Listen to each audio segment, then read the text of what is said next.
नमस्कार, मी कुमार आशीर्वाद, जिल्हाधिकारी सोलापूर। सर्वांना माहीत आहे की 20 नोव्हेंबरला परवा आमच्या सोलापूर जिल्हा आणि तसेच पूर्ण महाराष्ट्र राज्यामध्ये पोलिंग आहे।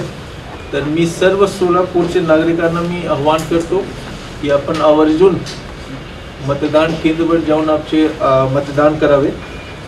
दोघं ट्रेनिंगमध्ये या पॉईंटवर आम्ही स्ट्रेस केला आहे की ई-पिकची आवश्यकता नाही आहे, वोटर लिस्टमध्ये त्यांचं नाव असलं पाहिजे आणि 16 प्रकारचे गव्हर्नमेंट आय डीज अप्रूव्ड आहेत। यामध्ये Aadhaar card, PAN card, driving licence, passport आणि अजून प्रकारचे एकूण 16 प्रकारचे government IDs approved government IDs आहेत।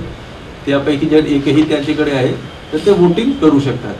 तर यावेळी त्या प्रकारचे हे येणार नाही। उद्या जेव्हा सर्व पार्टी डिस्पॅच होणार, डिस्पॅच सेंटरपासून जे मतदान केंद्रासाठी डिस्पॅच होणार, तर त्यावेळी सुद्धा आम्ही अनाऊन्स करत राहणार आणि त्यांना एक शेवटची ट्रेनिंग पण देणार उद्याच की ई-पिकवर इन्सिस्ट करायचे नाही। जसं मी सांगितलं की वोटिंग 7 वाजता सकाळी सुरू होणार, 6 वाजेपर्यंत वोटिंग होईल। 6 वाजेपर्यंत आपण रांगमध्ये लागू शकतात आणि प्रत्येक प्रकारचे शोड मिनिमम फॅसिलिटीज आम्ही प्रोव्हाइड केलं आहे। हे सर्व माहिती होती आणि जिल्हाधिकारी म्हणून मी आवाहन करतो की सोलापूरचे सर्व नागरिक, प्रत्येक नागरिकने आवर्जून मतदान करून राष्ट्रीय हक्काचे कर्तव्य पार पाडावे। धन्यवाद।